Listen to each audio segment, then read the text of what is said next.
गौतम बुद्ध ने कहा था कि एक खुखार जंगली जानवर की तुलना में एक कपटी और दुष्ट मित्र से ज्यादा डरना चाहिए, क्योंकि जानवर तो सिर्फ आपके शरीर को नुकसान पहुंचाता है, लेकिन एक कपटी और धोखेबाज मित्र आपकी बुद्धि को नुकसान पहुंचाता है। एक बुरा मित्र ही आपको ऐसी दशा मिला सकता है जहां आपको लगने लगे कि ये दुनिया बहुत बुरी है, अब यहाँ जीकर भी क्या फायदा है। और ऐसा तब होता है जब आपके साथ विश्वासघात होता है, आपको धोखा दिया जाता है, और धोखा भी उसी व्यक्ति को मिलता है जिसने दूसरे पर अंधा विश्वास किया हो। कभी भी हम किसी पर एकदम से भरोसा नहीं करते, भरोसा धीरे धीरे बढ़ता है, लेकिन एक समय आने के बाद यह भरोसा इतना मजबूत हो जाता है कि हम उस व्यक्ति के लिए अपने आंख, कान और दिमाग सब बंद कर लेते हैं। और फिर ऐसी स्थिति में ही हमारा सबसे विश्वास पात्र व्यक्ति हमें इतना बड़ा धोखा दे देता है कि हमारा दुनिया पर से भरोसा उठ जाता है और हम हर किसी को सबकी नज़र से देखने लगते हैं। असल में देखा जाए तो ये दुनिया धोखे पर ही चल रही है। हम अपनी ज़िंदगी में कभी ना कभी, कहीं ना कहीं, किसी न किसी को धोखा देते ही रहते हैं, और दूसरे लोग भी हमें धोखा दिए जा रहे हैं। दूसरे धोखा दे तो बात समझ भी आती है, लेकिन हम तो वर्षों से खुद को ही धोखा देते आ रहे हैं। हम स्वयं को ऐसी ऐसी बातें समझा देते हैं जिससे हमें सच्चाई का सामना न करना पड़े और हम झूठी दुनिया में ही खोए रहें। धोखा या विश्वासघात दो धारी तलवार की तरह होता है। हमें लगता तो है कि हम सामने वाले को धोखा देकर उसे मूर्ख बना रहे हैं, लेकिन ये धोखे की तलवार आज जितनी गर्दन सामने वाले की काटती है, भविष्य में उतनी ही गर्दन हमारी भी कटती है। दोस्तों, आज के इस बौद्ध कहानी के माध्यम से जानेंगे कि हम खुद को धोखे या विश्वासघात से कैसे बचा सकते हैं, और वीडियो के अंत में हम ऐसी 10 निशानियों के बारे में भी जानेंगे जो एक धोखेबाज और झूठे व्यक्ति में पाई जाती हैं। एक युवा व्यक्ति बहुत ही क्रोधित अवस्था में पहाड़ी की चोटी से कूदकर आत्महत्या करने जा रहा था। जैसे ही वह पहाड़ी के शिखर पर पहुंचा, वह जोर से चिल्लाया, यह दुनिया इतनी बुरी क्यों है? यहाँ सब इतने स्वार्थी क्यों हैं? अब मेरे जीने का कोई फायदा नहीं। उसी पहाड़ी के शिखर पर एक बौद्ध भिक्षु अपनी ध्यान साधना में लीन थे। इस युवा व्यक्ति की तेज क्रोधित आवाज को सुनकर वे ध्यान से जागे। उन्होंने देखते ही समझ लिया कि युवा व्यक्ति यहाँ आत्महत्या करने आया है। वह व्यक्ति पहाड़ी से कूदने ही वाला था कि बौद्ध भिक्षु उसका हाथ पकड़कर उसे पीछे खींचते हुए बोले, क्या हुआ? आगे का रास्ता खत्म हो गया क्या? युवा व्यक्ति ने कहा, कैसा रास्ता? यहाँ तो कोई रास्ता ही नहीं है। मैं तो यहाँ से कूदकर आत्महत्या करने वाला हूँ। बौद्ध भिक्षु ने कहा, मरना तो एक दिन सभी को है, लेकिन तुम्हें इतनी जल्दी क्यों है? युवा व्यक्ति ने कहा, क्योंकि ये दुनिया रहने लायक नहीं है। यहाँ सब स्वार्थी हैं, सब धोखेबाज हैं। मैंने जिस पर भी भरोसा किया, सभी ने मुझे धोखा दिया। मेरे सगे भाई ने मुझे धोखा दिया, मेरे मित्रों ने मुझे धोखा दिया, लेकिन आज तो हद ही हो गई। मेरी पत्नी ने भी मुझे धोखा दे दिया। वो एक अमीर व्यापारी के साथ चली गई। इतने सारे धोखे मिलने के बाद अब मेरा इस दुनिया में जीने का कोई मतलब नहीं। इस स्वार्थी दुनिया में कोई भी भरोसे के लायक नहीं, इसीलिए मैं आत्महत्या करने जा रहा हूँ। बौद्ध भिक्षु ने कहा, क्या तुम स्वार्थी नहीं हो? क्या तुम पर भरोसा किया जा सकता है? व्यक्ति ने कहा, मैंने आज तक किसी को धोखा नहीं दिया, किसी के साथ विश्वासघात नहीं किया। आप चाहो तो मेरे गांव में जाकर भी पूछ सकते हो। लोग ही अक्सर मेरा फायदा उठाते रहते हैं, लेकिन मैंने आज तक किसी के साथ बुरा नहीं किया। बौद्ध भिक्षु ने कहा, मैं तुम पर भरोसा नहीं कर सकता। तुम्हें मुझे ये सिद्ध करके दिखाना पड़ेगा कि तुम एक स्वार्थी व्यक्ति नहीं हो। व्यक्ति ने पूछा, ये सिद्ध करने के लिए मुझे क्या करना पड़ेगा? भिक्षु ने कहा, तुम्हें अगले 1 साल तक मेरे साथ मेरे आश्रम में रहना पड़ेगा। तब जाकर मैं जान पाऊंगा कि तुम एक ईमानदार व्यक्ति हो या फिर तुम भी दूसरों की ही तरह स्वार्थी और धोखेबाज हो। व्यक्ति ने कहा, ठीक है, मैं आपके साथ आपके आश्रम में 1 साल तक रहूंगा और खुद को सिद्ध करके दिखाऊंगा। बौद्ध भिक्षु उस युवा व्यक्ति को अपने साथ अपने आश्रम में ले आए और उसे अपना शिष्य बना लिया। अगले दिन सुबह होते ही बौद्ध भिक्षु ने उस नए शिष्य को अपने पास बुलाया और कहा, मुझे तुम पर भरोसा तो नहीं है, लेकिन फिर भी तुम जाओ और भिक्षा मांग कर लाओ। तब तक मैं तुम्हारे दूसरे गुरु भाइयों को शिक्षा देता हूँ। उस युवा शिष्य ने गुरु को प्रणाम किया और भिक्षा मांगने के लिए चल पड़ा। उसने आज से पहले कभी भिक्षा नहीं मांगी थी, इसीलिए उसे भिक्षा मांगने में बड़ी तकलीफ हो रही थी। उसके मुंह से भिक्षा के लिए शब्द नहीं निकल रहे थे।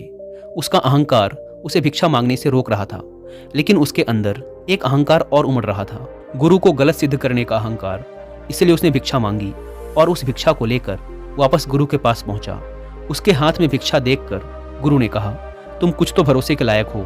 मुझे लगा था कि तुम भिक्षा नहीं मांग पाओगे, लेकिन तुमने मुझे गलत सिद्ध कर दिया। आओ मेरे साथ मेरी कुटिया में चलते हैं, वहां मैं तुम्हें कुछ दिखाना चाहता हूँ। गुरु उस शिष्य को अपने साथ अपनी कुटिया में ले गए। वहां कुटिया में ऊपर एक मटकी लटक रही थी। गुरु ने मटकी की ओर इशारा करते हुए कहा, उस मटकी को देख रहे हो? उसमें जहर रखा हुआ है, और जहर भी ऐसा है कि अगर किसी को दे दो तो व्यक्ति बड़े आराम से मर सकता है और किसी को पता भी नहीं चलेगा। कि उसकी मौत कैसे हुई। युवा शिष्य ने कहा, लेकिन गुरुदेव, आप ऐसा मुझे क्यों बता रहे हैं? बौद्ध भिक्षु ने कहा, मैं बस तुम्हें सावधान कर रहा हूँ कि कभी इसे गलती से खा मत लेना। कुछ दिनों बाद गुरु अपने शिष्यों के साथ एक जंगल से गुजर रहे थे। तभी कुछ जंगली लुटेरों ने अचानक उन पर हमला कर दिया। सभी शिष्य अपनी अपनी जान बचाकर इधर उधर भागने लगे, लेकिन ज्यादा उम्र होने की वजह से गुरु नहीं भाग पा रहे थे। यह बात उस युवा शिष्य ने अनुभव की और वह बहादुरी का प्रदर्शन करते हुए अपने गुरु को डाकुओं से बचाकर आश्रम तक सुरक्षित ले आया। आश्रम पहुंचकर गुरु ने उस शिष्य की सभी के सामने बहुत प्रशंसा की और कहा, तुम सभी लोगों से अच्छा तो मेरा यह नया शिष्य है, जिसने अपनी जान पर खेलकर मेरी जान बचाई और मुझे सुरक्षित यहाँ तक ले आया। आज से मुझे इस पर पूरा भरोसा है। उस दिन के बाद से हर सुबह जब भी गुरु उस शिष्य से मिलते तो उससे एक बात जरूर कहते, मुझे तुम पर पूरा भरोसा है। धीरे धीरे गुरु का उस शिष्य पर भरोसा बढ़ता चला गया और वह इतना बढ़ गया कि गुरु ने एक दिन शिष्य को अपने पास बुलाया और कहा, मेरा कोई पुत्र नहीं है, लेकिन तुम मेरे पुत्र जैसे ही हो। अब मेरी उम्र हो चुकी है, मैं बूढ़ा हो गया हूँ, इसीलिए मैं चाहता हूँ कि मेरी मृत्यु के बाद इस आश्रम की बागडोर तुम अपने हाथों में ले लो। शिष्य ने कहा, गुरुदेव, अगर आपकी यही इच्छा है तो मैं आपकी खुशी के लिए ये जिम्मेदारी भी उठाऊंगा। इतना कहकर शिष्य वहां से चला गया। कुछ दिनों बाद गुरु बीमार पड़ गए तो उन्होंने आश्रम के सभी शिष्यों को बुलाकर यह घोषणा कर दी कि मेरे बाद इस आश्रम का संचालन ये युवा शिष्य करेगा। धीरे धीरे दिन बीतने लगे और उस युवा शिष्य के मन की बेचैनी बढ़ने लगी। वो जल्द से जल्द आश्रम को अपने कब्जे में लेना चाहता था। वो हर सुबह गुरु के पास जाकर यही देखता कि गुरु के स्वास्थ्य में कोई प्रभाव पड़ा या नहीं, लेकिन गुरु का स्वास्थ्य तो दिन प्रतिदिन अच्छा होता जा रहा था। अब तो उसके सब्र का बाण भी टूटने लगा। उसके रातों की नींद चली गई। वह हर समय यही सोचता रहता कि कैसे गुरु को रास्ते से हटाया जाए और किसी को पता भी न चले।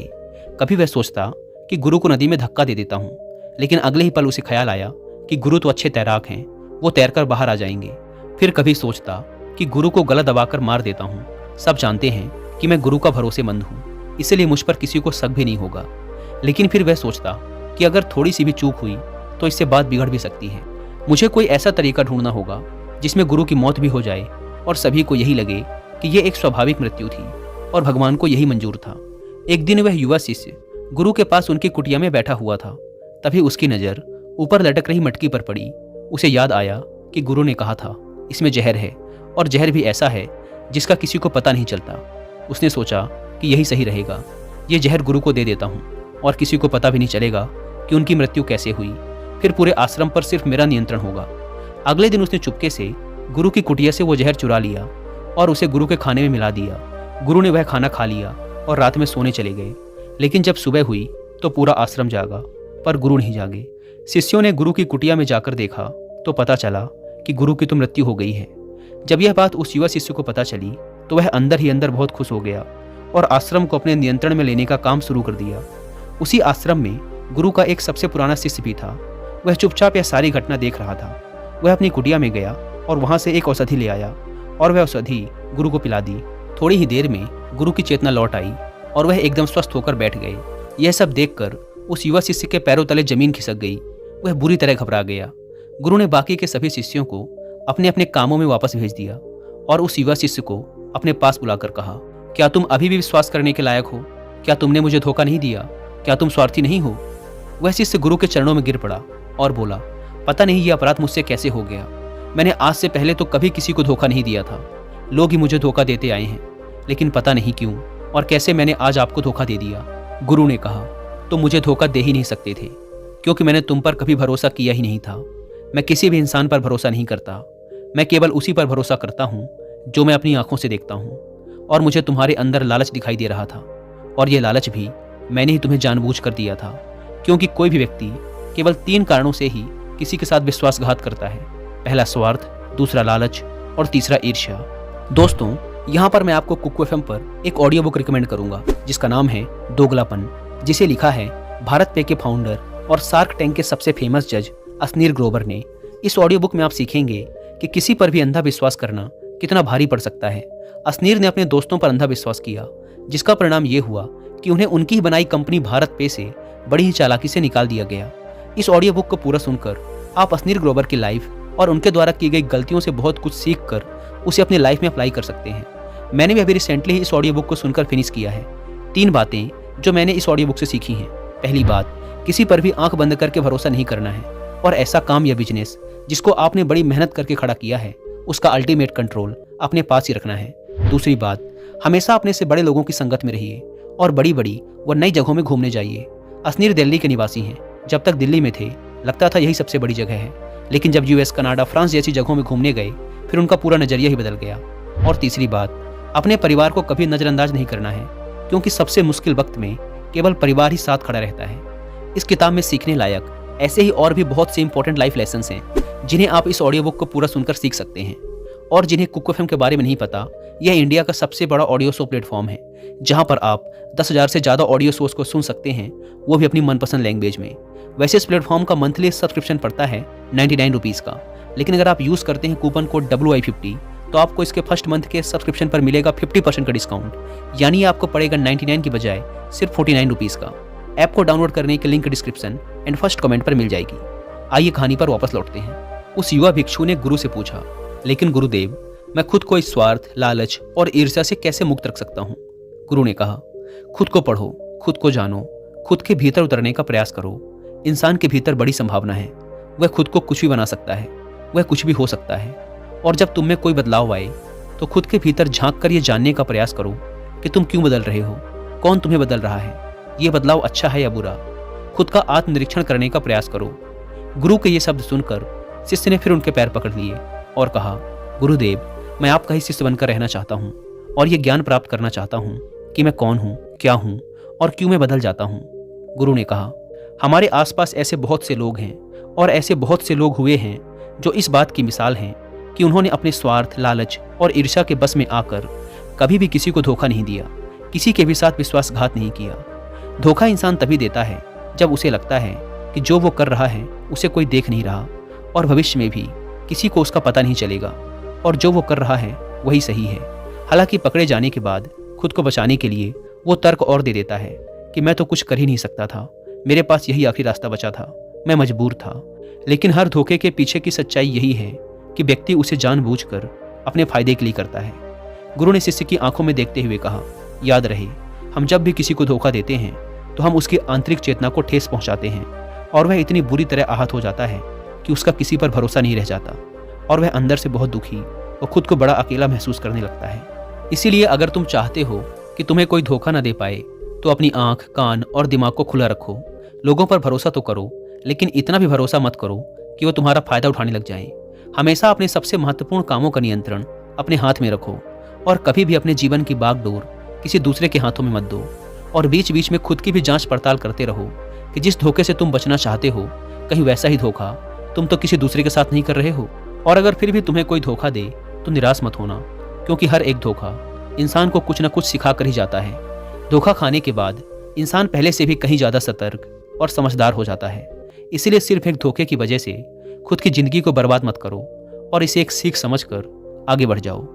गुरु ने कहा, ये 10 निशानियां हैं एक धोखेबाज इंसान की, एक चालाक इंसान की, जो तुम्हें धोखा दे सकता है, तुम्हारे मन की शांति तक छीन सकता है और तुम्हें निराशा के गहरे सागर में डुबोकर तुम्हारी जिंदगी तक खत्म कर सकता है। पहली निशानी, जो इंसान धोखेबाज होगा, झूठा होगा, वो तुमसे सब कुछ छुपाएगा। तुम्हें उसके बारे में दूसरे लोगों से पता चलेगा और जब तुम पूछोगे तो बोलेगा कि बताना ही भूल गया। उसके साथ बहुत लंबा वक्त बिताने के बाद भी तुम्हें उसके बारे में कुछ खास पता नहीं होगा कि वो तुम्हारे बारे में सोचता क्या है, उसके जीवन में क्या चल रहा है।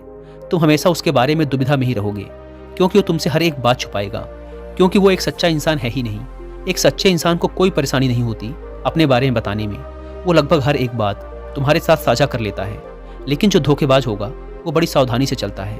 तो ये बात हमें गौर करनी चाहिए कि जिस इंसान के साथ हम रिश्ते में हैं, जिसे हम अपनी ज़िंदगी सौंपने वाले हैं, जिसके साथ हम प्रेम का, विश्वास का सौदा करने वाले हैं, क्या वो अपनी पूरी ज़िंदगी हमारे साथ एक खुली किताब की तरह साझा करता है या नहीं, या वो हमसे चीज़ें छुपाता है। अगर वो छुपाता है तो वो इंसान एक बहुत बड़ा धोखेबाज है। दूसरी निशानी, जो इंसान धोखेबाज होता है और जिसका हमसे सच्चा प्रेम नहीं होता, उसे हमारी परवाह कभी नहीं होती। हम चाहे उसकी कितनी ही परवाह कर लें, कुछ भी कर दें उसके लिए, लेकिन उसे जरा सी भी परवाह नहीं होगी। और ऐसा एक बार नहीं, बार बार देखने को मिलेगा। लेकिन हम इसे देख कर भी अनदेखा कर देते हैं, ये हमारी गलती है। हम अपने मोह के चलते सच आंखों के सामने होते हुए भी उसे देख नहीं पाते, ये हमारी कमी है। अगर हम थोड़ा होशपूर्वक देखने का प्रयास करें तो हमें पता चलेगा कि उसे हमारी कोई परवाह नहीं।